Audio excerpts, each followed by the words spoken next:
France, it seemed to many, had only ever lost in the Union. The one visible gain, Leopold's sister, Marie Antoinette, was, as far as the Parisian mob were concerned, the equivalent of contracting herpes from an already abusive relationship. Old Britannia, I've been wanting to react to this channel for a long time. I actually watched a few of these videos on my own, but I do have a lot of people here that is on my channel that discovered my channel from the French Revolution. Definitely would like to learn more about French Revolution style and whatnot. So imagine you. In fact, I was actually recommended this channel a long time ago by someone else. I don't know if they watch me anymore, Empire of but 25 million people, divided by race, language, and political system. Against you stands a root. Oh my goodness, bro! Trying to drink coconut water. I gotta get used to that. 40 million. I gotta get used to that taste. Iron conscription law of a type you would never be able to implement in your own domains. How do you go about fighting this enemy? Is it even possible to fight him? This was the question posed by Archduke Charles to the Emperor of Austria as French revolutionary and then Napoleonic armies swept over Europe and threatened to carry away the Habsburg monarchy with them. The actual Austrian I definitely would love to learn a lot more about Austria. This is why I decided to watch this video, actually. A lot of people tend to overlook Austria. To the extent nobody could have expected. At least in my personal opinion. For the rest of its existence. To begin with, though, when Vienna first heard rumblings of the events transpiring in Paris, the monarchy had problems elsewhere. The war against the Turks had been an expensive and costly failure. Dude, no one talks about Turkey. Well, in this case, the Ottoman Empire. In this period of time, what? I need Epic History TV to cover this. Ah, my gosh, man! I wish I could go buy books and read on this, but like I said in my videos right now, I can't really buy books right now because my life is so volatile. Austrian armies had finally conquered significant chunks of Serbia and ejected the Ottomans from the Danubian principalities, but it had taken too long, and now Prussia was on the verge of sweeping down into an undefended Bohemia. Belgium was in revolt and Austria had no troops to spare, as the Hungarians also seemed ready to rise at any moment. In Paul Schroeder's words, what saved Austria in early 1790 was the accession of one of the most shrewd and sensible monarchs to ever wear a crown, Joseph's brother Leopold. Leopold had spent most of his adult life in Tuscany, ruling as its Grand Duke. There he had passed a series of enlightened reforms, many of them similar to his brother's in Austria, though Leopold's had come with the additional benefit of not nearly tearing the country apart. From Italy, he had repeatedly warned Joseph that moving too quickly, without respect for the monarchy's historic traditions, was bound to fail. Now it was his job to save it from complete disintegration. To this end, Leopold was careful in his actions from the start. He chose to arrive in Vienna only after Joseph had died, so as to avoid any association with the previous regime. This was a harsh farewell, for Joseph had actually gifted Leopold an easier opening to his reign than may have been expected, repealing most of his edicts on his deathbed, save for the abolition of serfdom and decree of tolerance. Austria has serfdom? Really? No, I never knew that. This did not quell the troubles stirring in Hungary, the Tyrol or Bohemia, but it meant Leopold would not have to begin his rule by capitulating to every single demand. The most pressing task was to restore peace in Buda. If Prussia invaded, there was a genuine chance the Hungarians would coordinate the overthrow of the Habsburgs. Leopold responded by summoning the Hungarian Diet, long ignored by both Joseph and Maria Theresa. Through tedious negotiations that he handled skillfully, a compromise was eventually reached. Most of Joseph's centralising reforms were to be undone. Hungary would again be recognised as an independent country, with some minor modifications. Wait. Taxation. Holy crap. Wait. Hungary was recognised as an independent country, but it was still a part of the No, it was part of Holy crap, bro. Oh No, dude. I swear, the Austrian Empire is a weird country, bro. Have to be voted upon by the Diet, and Magyar was to be taught in schools. Serfdom was effectively reinstated. Magyar. That language is extraordinarily hard. Fun fact about Magyar. You know the way how Master Yoda talks in Star Wars? I heard a few Hungarians, they say that the way how Master Yoda talks in Star Wars, that's unironically how it's somewhat like how Magyar is like spoken, their sentence structure, which is interesting. These were concessions, but not a complete capitulation. Leopold had shrewdly played the Magyars and their own large minority populations off each other in the negotiations. You're leaving me? Completely at their mercy.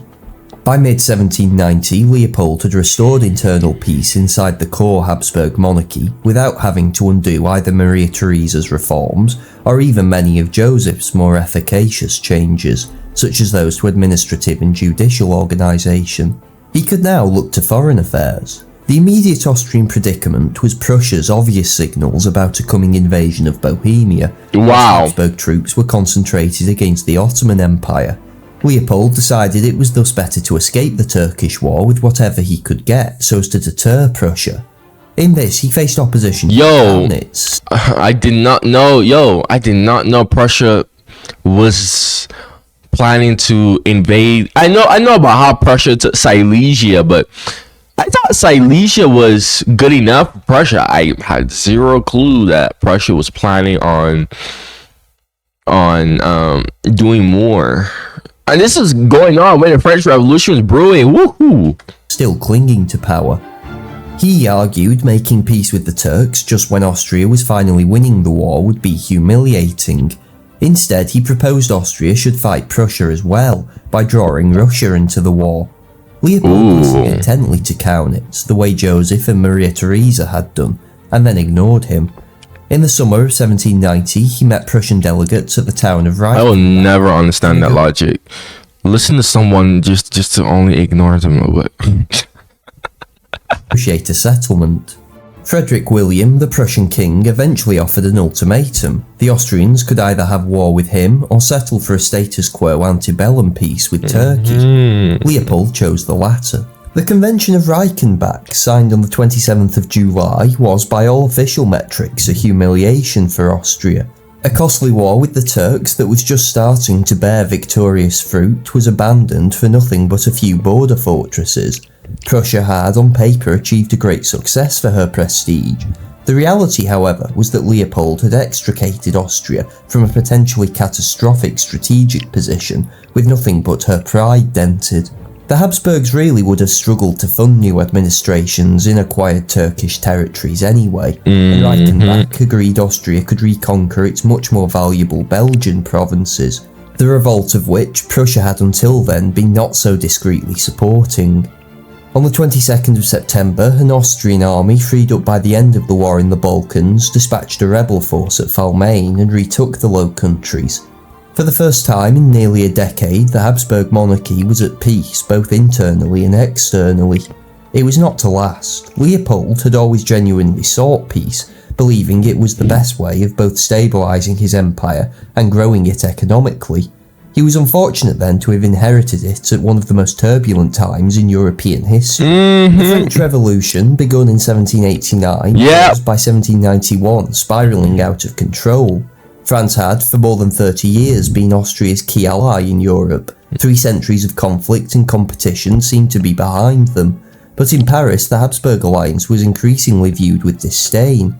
France, it seemed to many, had only ever lost in the Union. The one visible gain, Leopold's sister Marie Antoinette, was, as far as the Parisian mob were concerned, the equivalent of contracting herpes from an already abusive relationship.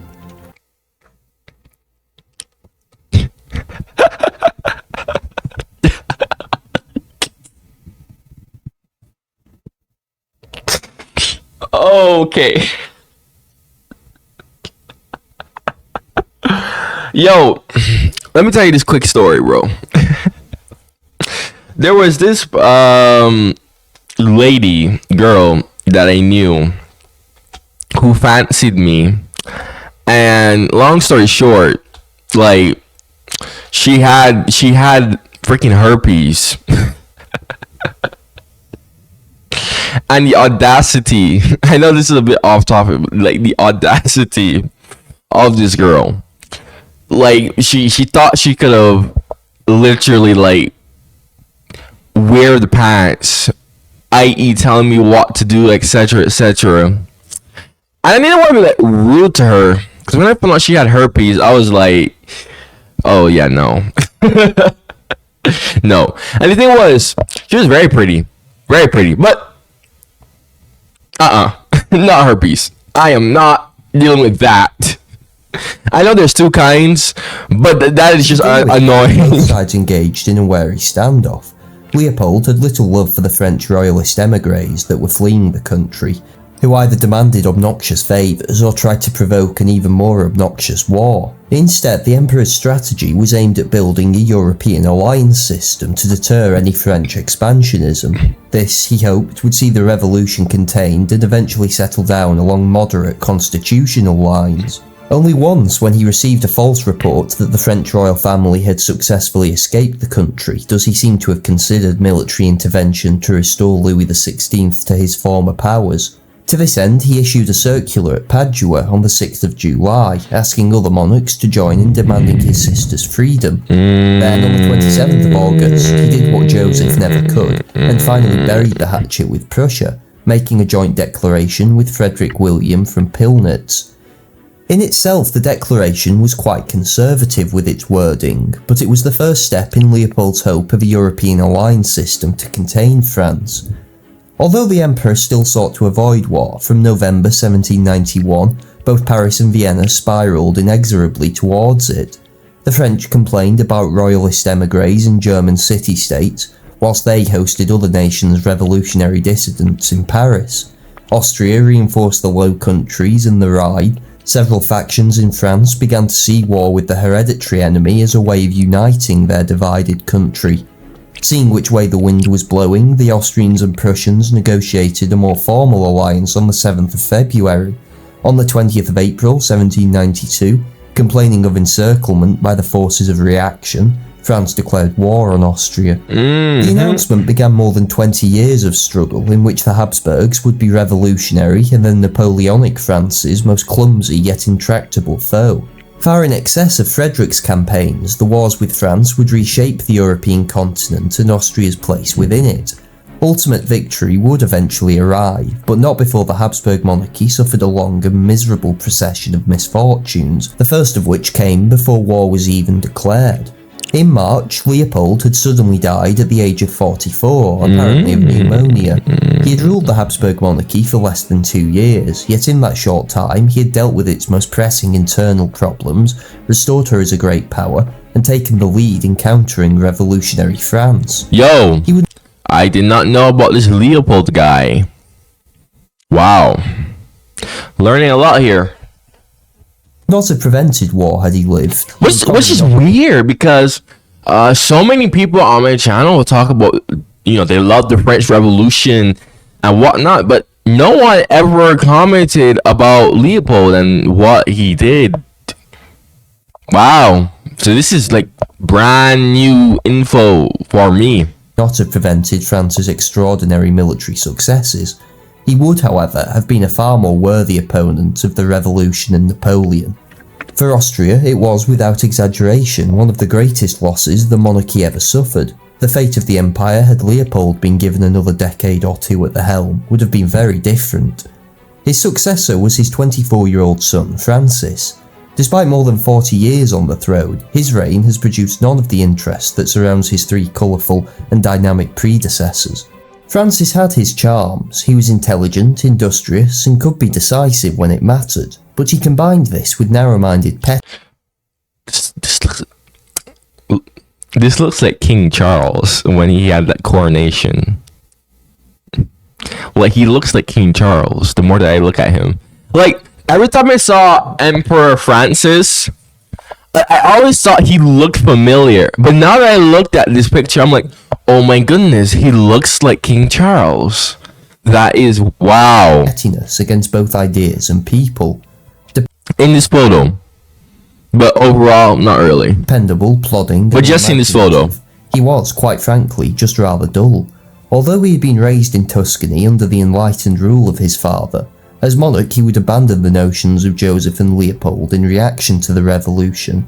Francis would have been an adequate if unremarkable monarch in peacetime.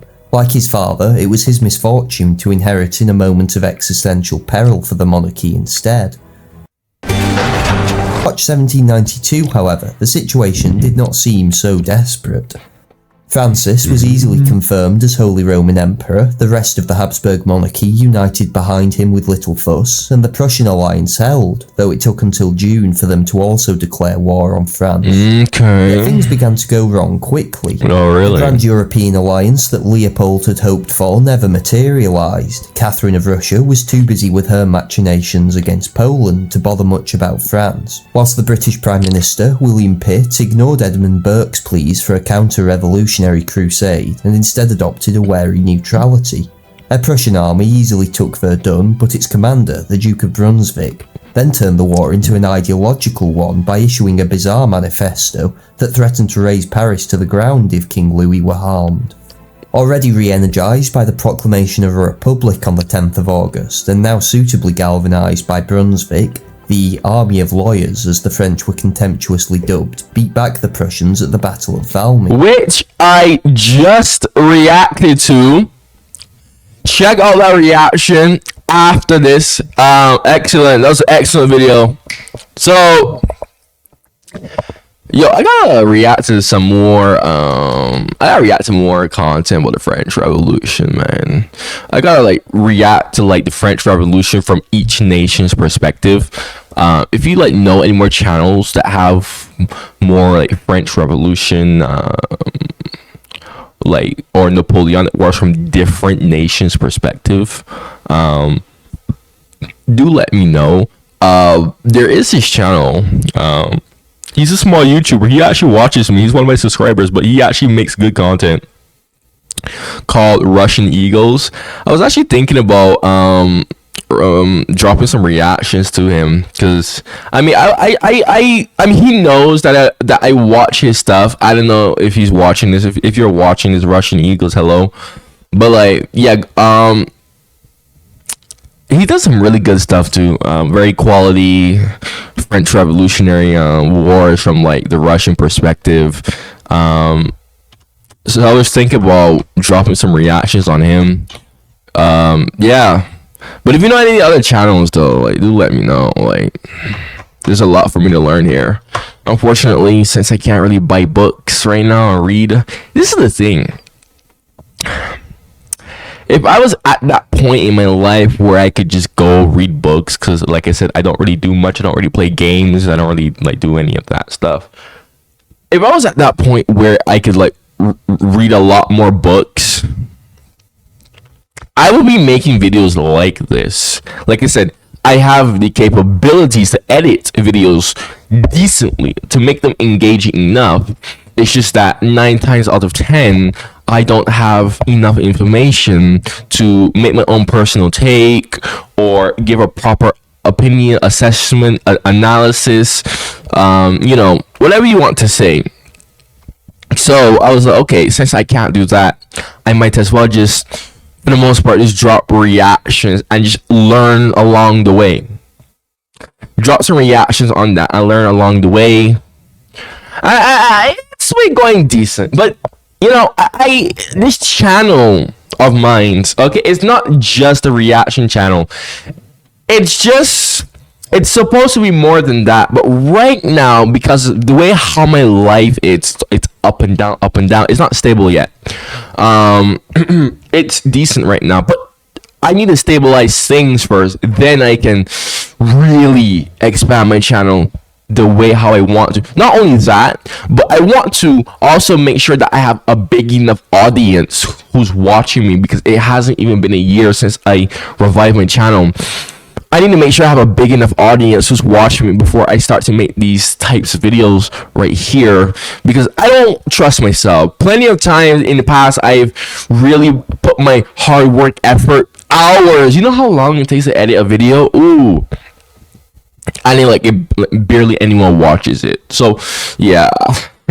That's another reason why I haven't really bothered going all in and making these types of videos right here. So, yeah, a few couple reasons. I do believe... Well, let's just continue. Austria, but you get my point. Better, losing at Jemappes in November and opening the way for the conquest of Belgium. The initial attempts to defeat France had ended in debacle. Prussia had to share the blame as much as Austria. Both powers coordinated the assault badly, still suspicious of each other's motives and struggling to really define any concrete war goals. Okay, I was wondering how France was able to beat back Austria and Prussia. Now this is making a lot more sense. It finally brought about something resembling the European coalition Leopold had hoped would prevent war in the first place. Brunswick's note and the subsequent French military successes combined to lose King Louis his head in January 1793. The regicide revolted all of Europe and genuinely shocked Francis. In the following months, Spain, Portugal and several Italian states entered into the struggle. Britain, more concerned about French threats towards Holland, was also unsurprised to receive a French declaration of war in February. French aggression more than Austrian diplomatic skill. Very interesting. Hamburg, was that? No, Hanover. Hanover was in a personal union with Britain. It wasn't a part of the British, well, sort of. It wasn't like a part of Britain, but it was in a personal union with Britain. It's so weird because it's like how, I don't know how it was for Hanover, but when my country was in a personal union with Britain, until like 3 years ago, when the undemocratic vote happened to abolish the monarchy, that the people had absolutely no say in it whatsoever, because the government knew that the people wouldn't want the monarchy to be abolished. Well, when we were in a personal union until we became a republic, even though we're like a de facto dictatorship right now, funny enough. I wouldn't say de facto dictatorship. It's like one party controls everything, but elections are still held. But due to the fact that one party controls everything right now, because the other party sucked so bad that they were voted out, it's like, wait a minute. If one party controls everything, they have no opposition, which is really, that could be very icky. And now that we don't have a monarch anymore, which, you know, again, the monarch at the time when we were a republic, which is Queen Elizabeth II, you know, it'll be like, who cares if one party has control of everything? Because if anything goes wrong, well, that's where the queen will step in and use her powers to make sure that the party doesn't go too far. But now that the monarchy is abolished, it was abolished before King Charles became king. Yeah, I don't know. So far, I haven't really heard. I like, nothing hasn't really like gone like bad. But right now, it's technically de facto dictatorship. But why I bring up this is because when we were a personal union, it's so weird because it's like we all were like, yeah, we're independent, but we still have to somewhat answer to the UK of sorts, even though we were an independent country. But because we shared the same monarch as them, which was Queen Elizabeth II at the time, it was like, yeah, we're independent, but we're kind of not independent. I guess the best way to describe that would be, we were like more or less puppet states I don't want to say puppet states, because it is true that the British Parliament, they would pass laws. It's so weird. They would pass laws regarding like each in the former British Caribbean, which is now the Commonwealth Caribbean, which still holds the same monarch as them. They would pass laws regarding that, affecting them / us as well. Whenever we would go to the UK, we wouldn't go through the visitors. No, we would go through the citizens line. It's so weird. It's so freaking weird. In fact, when my country, Barbados, abolished the monarchy, the British Parliament actually passed a law in their parliament basically saying, hey, so you know how, in layman's terms, saying, we're just going to pretend like you didn't abolish the monarchy, and we're just going to keep all the policies that we had when you were a part of the same personal union as us. It's so freaking weird. And then it's like... I don't know, man. I don't know. I just bring this up because Hanover, it's like Hanover was technically its own kingdom, was it not? But yeah, Britain is still treating it like it's a part of Britain, but it's not a part. I don't know. I'm confusing myself too much. But look, I hope you enjoy that input. Okay, I'm not like one of those reactors who will just sit there and stare at the screen. The only time I'll sit there and stare at the screen is if I'm like really and truly trying to like gauge information. I'm trying to learn something a lot. Okay, anyways, I'm gonna stop yapping. I'm gonna let this video play. It finally birthed an alliance capable of smothering the revolution in its cradle, but it came at a price. Prussia now demanded territorial indemnities from elsewhere, particularly Poland if it were to wage another campaign. Russia still refused to lift a finger, and for now Britain's only contribution was urging the Austrians to fight harder, with allies like these. Kaunitz had finally retired soon after Francis's accession, but in his last major intervention suggested, perhaps wisely, that Austria should try to escape the war as honourably as possible, rather than continuing to fight it. For a final time he was ignored. Nonetheless, for a brief moment victory seemed possible. In March, an Austrian attempt to recover Belgium met with almost total success at the Battle of Neerwinden. With a royalist uprising in the Vendée and a revolt at the great naval base of Toulon later in the year, it genuinely seemed as if the revolution would soon be overturned. Yet the initiative once again slipped away from the Allies. The Austrian commander, the Prince of Coburg, declined to march on Paris in the wake of his victory in Belgium. What? Like most in Vienna, he was sceptical about the utility of restoring the Bourbons by force. Instead, Coburg was more interested in securing territorial gains. The strategy inevitably gave France, now mobilising for an all-out revolutionary struggle, time to recover. Wow! Captured by a young artillery officer named Napoleon Bonaparte soon after. The Vendée revolt stagnated, and in the north Anglo-Austrian forces were put back on the defensive.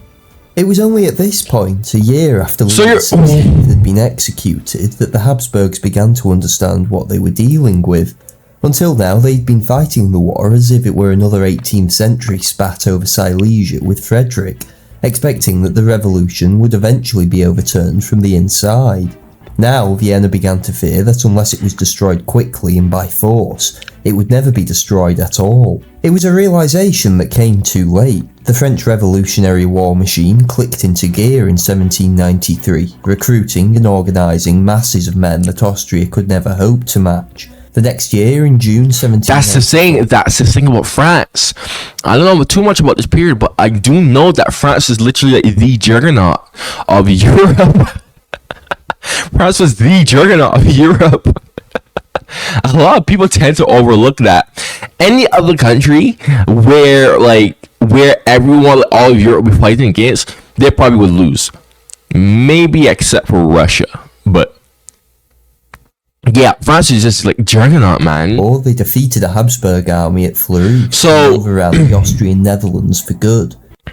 Thanks to the Prussians, already lax in their support anyway, finally dropped out of the war completely.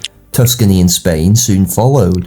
Holland and the left bank of the Rhine fell to the advancing French tide as well, British armies evacuated across the Channel, Austrian ones fell back into Germany.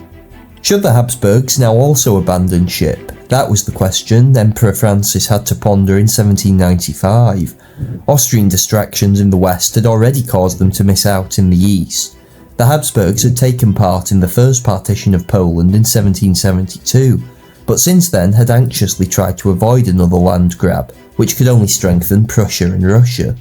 Leopold in particular had been in favour of promoting a series of enlightened reforms in the country, making it once more a viable state. But Austria's preoccupation with France had given an opening once more for its two rivals in the region. In 1793, Berlin and Petersburg again partitioned the country, ignoring Austria completely.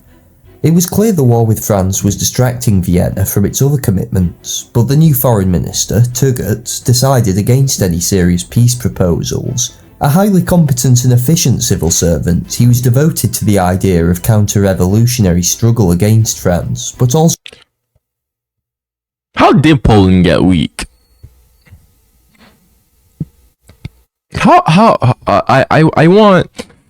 I try to learn why Poland got that weak, but I was never really truly able to understand it. I don't know, maybe because what I read, I don't know, what I read at the time was meh, kind of bad. A lot of y'all are kind of like very knowledgeable about this period of time. If you could explain to me, maybe in better terms, like how Poland was able to like get that weak in the first place to just be partitioned. What I learned is that Poland became so weak domestically from the inside, that it was just like the bureaucracy. Oh my gosh, I hate saying that word. Bureaucracy just caused Poland to get weak. Based on what I read, that's got the gist that I got out of it, but I never really completely understood, so I'm asking y'all to explain that better to me. Also understood there were practical reasons for continuing the war. The Austrian treasury, as usual, was bare, and Vienna's hopes were placed on floating a huge war loan backed by Britain, hopefully to be repaid through the spoils of victory. But victory continued to elude Austria. The main theatre of war remained Germany. The Habsburgs always Germany. The direct route to Vienna. Initial losses here in 1796 were surprisingly reversed by the emergence of Archduke Charles as a military commander, a younger brother of Francis and only 25 that year. He would prove to be Austria's greatest commander in the long struggle. All of these young people. Of battles, all of these young people, man. And drove back across the Rhine, both Jourdan and Moreau, particularly impressive considering the latter was probably France's finest military mind at that point. With the revolutionary government's finances ruinous, the army suffering mass desertions and war weariness spreading throughout the country, it once again seemed as if decisive success was within reach. Habsburg luck, as usual, did not hold. In Italy, a newly promoted General Bonaparte turned an until then irrelevant theatre of war into his adopted country's salvation, smashing Austrian forces in the field, knocking Piedmont out of the conflict, and eventually forcing a Habsburg retreat across the Alps. News of the victories and loot from the conquered territories helped restore the French public's morale and stave off bankruptcy. In 1797, Napoleon come in clutch. Staged a daring assault across the Alps and came within 60 miles of Vienna. Charles, reassigned from Germany, led the Austrian retreat with courage and skill, but knew the game was up and demanded an armistice from his brother, which Bonaparte himself negotiated. 6 months of diplomatic wrangling followed, eventually concluding with the Treaty of Campo Formio. France was to take the left bank of the Rhine, most of northern Italy, including the rich province of Lombardy. Austria would be compensated with Russian territory, and through maintaining its overlordship of Germany. Yet both of these came with caveats. Bonaparte ensured Venice was stripped of most of its wealth before handing it over, whilst the French government spent endless amounts of time demanding buffer states across the Rhine, ensuring everyone in Vienna knew its interests remained aggressive there. It marked a new era in European politics. The revolution had survived. The Habsburgs now had to learn how to live with it. The way this initially expressed itself was through renewed war. Campo Formio was considered acceptable by many in Vienna. The heavy Austrian losses in the war meant she had gotten off lightly. But the terms were soon threatened by France. In Italy, Bonaparte turned his new Cisalpine Republic, whose independence had been guaranteed by the treaty, into an open French satellite. French control of course was also consolidated, threatening Austria. Yeah, again, going back to what I said earlier in the video, it's weird because when Britain was giving us independence, you know, it really does feel like that. You know, it was like, yeah, be independent, but like you must be a constitutional monarchy, and you must have our same monarch, and you must use the same system, the Westminster system that we use.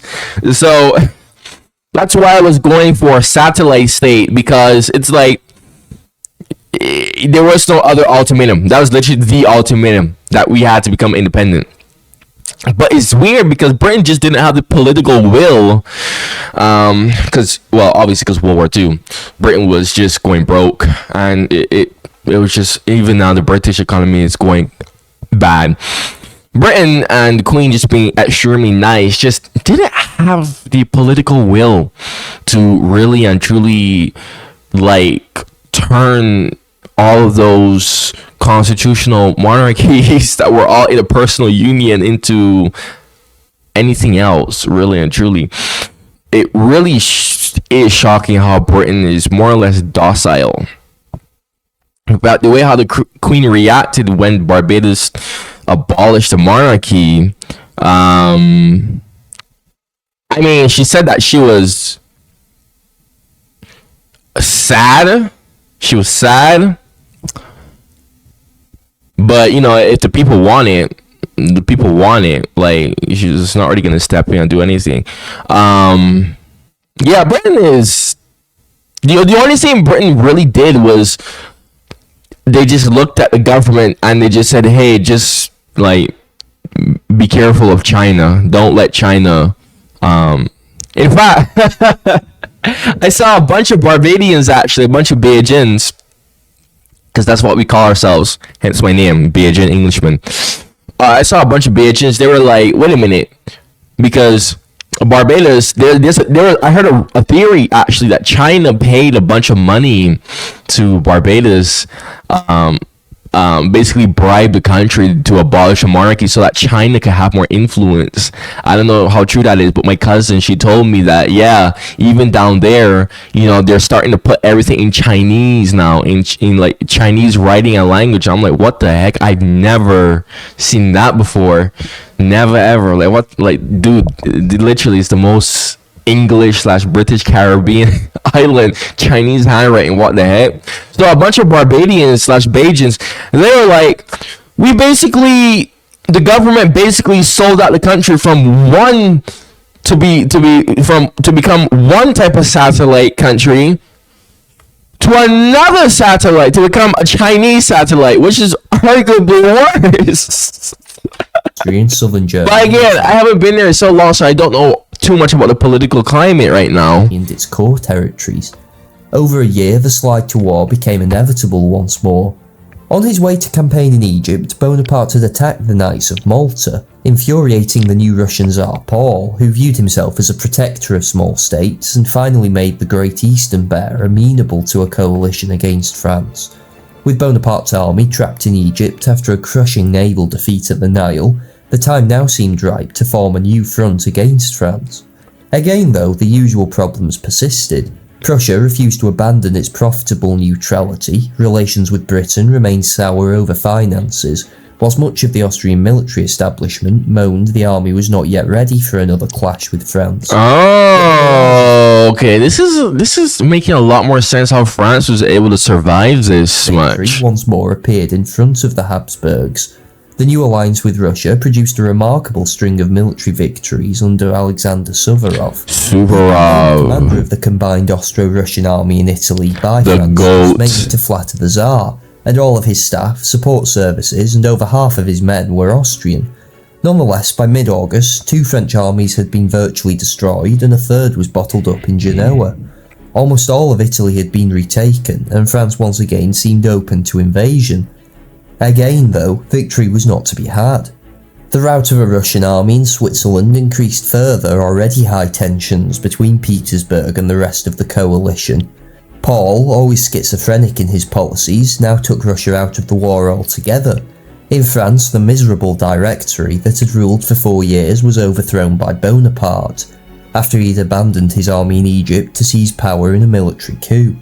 Yet Austria continued to risk war, even though she was now once more fighting alone, with British aid remaining limited.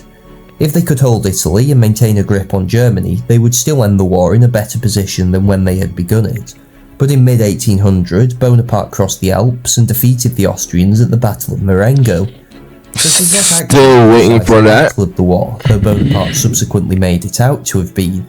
If he had lost, which he very nearly did, it would not have saved Austria. 6 months later, General Moreau won the more decisive victory at Hohenlinden, which left the French almost within sight of Vienna.